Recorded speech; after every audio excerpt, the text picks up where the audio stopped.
Öyle karışık yazmışsın ki harfler halay çekiyor. El yazısı değil, halay yazısı mübarek.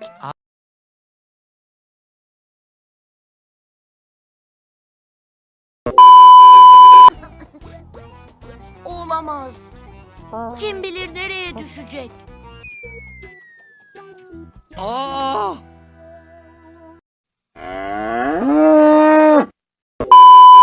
Katmanlarını güncelleyecek ve Konuş artık. önemli bir şey değil çocuklar. Uçurtma kafama düştü o kadar.